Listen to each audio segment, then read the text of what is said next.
केंद्रीय राज्य मंत्री डॉक्टर संजीव बालियान ने कहा कि काऊ सेंचुरी के लिए काफी दिनों से प्रयास किया जा रहा था। इससे पहले गांव मेघा चंदन में काऊ सेंचुरी बनाने का प्रयास किया गया था, लेकिन वहां पर कुछ लोग कोर्ट से स्टे ले आए। मंत्री संजीव बालियान ने कहा कि वे ग्राम तुगलकपुर के और आसपास से ग्राम वासियों का धन्यवाद देते हैं, क्योंकि उन्होंने यहाँ पर काऊ सेंचुरी बनाने के लिए जमीन का सुझाव दिया और कहा कि यह जमीन ग्राम पंचायत की है। उन्होंने कहा कि 40 एकड़ जमीन पर गौशाला का निर्माण कार्य होगा और इसके सामने 90 एकड़ जमीन अलग से है। लगभग करीब 130 एकड़ जमीन प्रदेश सरकार के द्वारा दी गई है। उन्होंने कहा कि नेशनल डेयरी डेवलपमेंट बोर्ड और पशुपालन मंत्रालय का एक उपक्रम है, उसके द्वारा यहाँ पर काऊ सेंचुरी का निर्माण शुरू हो चुका है। उन्होंने कहा कि मुजफ्फरनगर के हर एक किसान की सोच थी कि आवारा गोवंश का कहीं इंतजाम कर दिया जाए, तो उसके लिए यह एक बड़ा प्रोजेक्ट है। मंत्री संजीव बालियान ने कहा कि निर्माण करने वाली टीम को 4 महीने का समय दिया गया है। उन्होंने कहा कि इस काऊ सेंचुरी में करीब 18 टीन शेड बनाए जाएंगे और लगभग 5000 से ज्यादा गोवंश यहाँ रह सकेंगे। मंत्री बालियान ने कहा कि भविष्य में काऊ सेंचुरी के पास ही CNG का प्लांट लगाया जाएगा, जिससे कि गाय का गोबर भी वेस्ट नहीं जाएगा और उससे CNG बनेगी। उसके बाद फर्टिलाइजर प्रोजेक्ट लगाया जाएगा।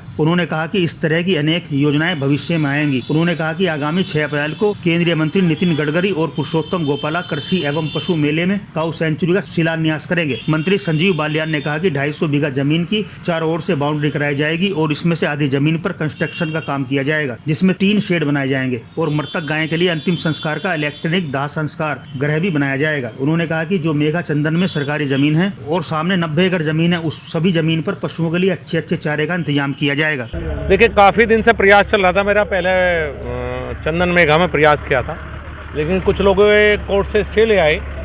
तो फिर मैं धन्यवाद दूंगा तुगलकपुर गांव के लोगों को और आसपास के क्षेत्र के लोगों को कि इनके द्वारा, वैसे ज़मीन सरकारी थी, ग्राम पंचायत की ज़मीन है ये भी, तो 40 एकड़ में तो यहाँ निर्माण कार्य होगा गौशाला का, जहाँ बैठे हुए हैं। और इसके सामने सड़क पारने के बाद 90 एकड़ ज़मीन और है।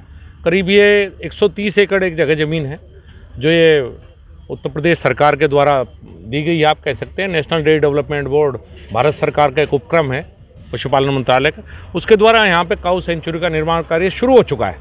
होगा नहीं, वो शुरू हो चुका है। जो काऊ सेंचुरी एक सपना था, शायद मुजफ्फरनगर के हर किसान की एक सोच थी कि मेरे जो आवारा पशु जो मेरी खेतों को, फसल को नुकसान करते हैं। उम्मीद है कि 4 महीने का इन्हें समय दिया गया है इस गौशाला को बनाने के लिए, काऊ सेंचुरी को बनाने के लिए। करीब 18 शेड बनेंगे और ऑफिशियली 5000 गोवंश यहाँ पे रह सकता है।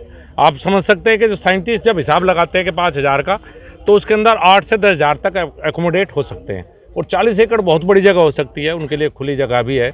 और भविष्य की भी बहुत सी योजनाएं हैं कि यहाँ CNG का प्लांट भी लगेगा, जिस CNG बनेगी गाय के गोबर से, और प्रॉम भी बनेगा जो एक फर्टिलाइज़र है। और इस तरह की बहुत सी योजनाएं यहाँ भविष्य में मुझे लगता है आएंगी।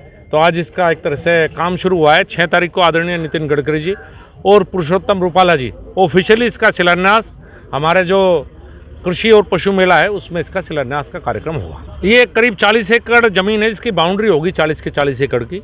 आप कह सकते हैं मुजफ्फरनगर की भाषा में 250 बीघा ज़मीन के करीब है। इसकी बाउंड्री होगी 250 बीघे की और इसमें से आधी ज़मीन में कंस्ट्रक्शन होगा, शेड बनेंगे और उनका अंतिम संस्कार के लिए बनेगा। और आप कह सकते हैं इनके घास रखने के लिए सारी चीज़ें वो होंगी। और 20 एकड़ इनके पशुओं के घूमने के लिए होंगी, कि जिसमें खुले घूम सके, दिन में बाहर जा सके, आ सके। और जो सामने ज़मीन है 90 एकड़, उसमें खेती होगी। प्लस चंदन मेघा में जो सरकारी भूमि थी, उस पर भी, क्योंकि वहाँ से 7-8 किलोमीटर दूर है, उस पर भी प्रयास रहेगा कि वहाँ भी फसल बोई जाए और जो इस काऊ सेंचुरी में जो पशु रहेंगे उनके लिए अच्छा चारा का इंतजाम हो सके।